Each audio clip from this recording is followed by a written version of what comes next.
IPL 2025-এর কিন্তু একদম দোরগোড়ায় দাঁড়িয়ে আছি আমরা। বলতে গেলে আর মাত্র সামান্য কয়েকদিন পরেই কিন্তু শুরু হচ্ছে আমাদের সেই পছন্দের লিগ, সবথেকে মোস্ট অ্যাওয়েটেড লিগ যেটা বলা হয়, সেই আইপিএল। আর আজকের এই ভিডিওতে আমরা মেনলি কথা বলবো কলকাতা নাইট রাইডার্সের সম্পর্কে। তারাও কিন্তু জোর কদমে প্র্যাকটিস শুরু করে দিয়েছে। তাদের সমস্ত সোশ্যাল মিডিয়া হ্যান্ডেলে তোমরা তাদের আপডেট তোমরা দেখতে পারছো। এবং তবে এর মধ্যেই কিন্তু কেকেআর ফ্যানদের মধ্যে একটা চিন্তার বিষয় চলে এসছে মাথায়, যে কোন চারটে বিদেশি প্লেয়ারকে মাঠে নামাবে চন্দ্রকান্ত পণ্ডিত বা বলতে পারো অজিঙ্কা রাহানে বা ডিজে ব্রাভো। কারণ এটাই কিন্তু এখন মূল সমস্যা হয়ে দাঁড়িয়েছে কেকেআরের জন্য। কারণ যে কটা বিদেশি প্লেয়ার আছে প্রত্যেকে কিন্তু টপ ক্লাস ফর্মে রয়েছে, প্লাস প্রত্যেকটা বিদেশি কিন্তু প্লেইং 11-এ থাকার যোগ্য প্লেয়ার। সুতরাং সেখানে দাঁড়িয়ে অবশ্যই একটা চিন্তার বিষয় কেকেআরের জন্য, যে কাদেরকে কোন চারটে প্লেয়ারকে খেলাবে প্লেইং 11-এ। আর সেটাই বলবো আজকের এই ভিডিওতে।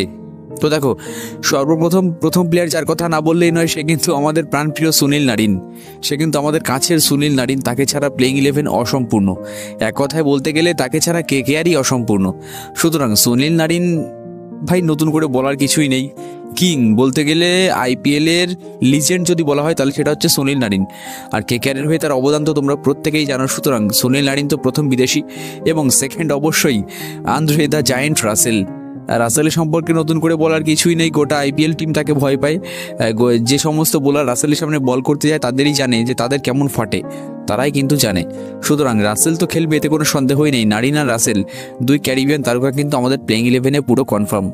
আর বাদবাকি দুটো প্লেয়ারের কথা বলতে গেলে সেখানে আমার মনে হয় যে এনরিক নোকিয়া কিন্তু খেলবেই।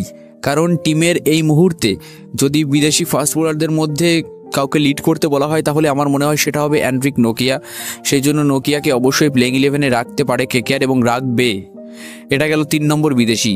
আর 4 নম্বর বিদেশির কথা বলতে গেলে সেখানে অবশ্যই আমরা দেখতে পাবো হচ্ছে রহমানুল্লাহ গুরবাজকে। কারণ গুরবাজকে ছাড়া কেকেআর প্লেইং 11 বানাবে না, এটা কিন্তু আমরা কয়েকটা মরশুমে দেখেছি, পরপর কয়েকটা সিজনে কিন্তু আমরা দেখতে পেয়েছি। যদিও কুইন্টন ডিককের মধ্যে একজন এক্সপ্লোসিভ ওপেনার কিন্তু টিমে রয়েছে, তবুও আমার মনে হয় গুরবাজের সঙ্গেই যাবে কেকেআর। কারণ তার সঙ্গে টিমের বন্ডিংটা যথেষ্ট ভালো, এবং ওপেনিংয়ে নেমে কিন্তু কেকেআরকে যথেষ্ট আগুনের মতো স্টার্ট দিতে পারবে সে, আর দিয়েছেও। আগেও কিন্তু কেকেআরের হয়ে তার রেকর্ড প্রচণ্ড ভালো। ওপেনিংয়ে নেমে কিন্তু খুবই দুর্দান্ত পারফর্ম করেছে কেকেআরের জন্য রহমানুল্লাহ গুরবাজ। তাই সেখানে দাঁড়িয়ে আমার মনে হয় যে 4 নম্বর বিদেশি হিসাবে প্লেইং 11-এ গুরবাজকেই রাখবে কেকেআর। এবার তোমাদের কি মনে হচ্ছে নিচে কিন্তু অবশ্যই কমেন্টে জানিও। আমার মধ্যে তো এই 4টে বিদেশি খেলবে এবং খেলানো উচিত কেকেআরের। তবে তোমরা কি কুইন্টন ডিকককে চাও নাকি স্পেন্সার জনসনকে প্লেইং 11-এ চাও, সেটা কিন্তু অবশ্যই ভিডিও নিচে কমেন্টে জানিও। তোমাদের প্রত্যেকের কমেন্ট কিন্তু আমি চেক করি, প্রত্যেককে কিন্তু রিপ্লাই দিই। সুতরাং দেখা হচ্ছে পরবর্তী ভিডিওতে। সঙ্গে এটাও কমেন্ট করে জানিয়ে দিও যে পরবর্তী ভিডিও তোমরা কোন টপিকে দেখতে চাও।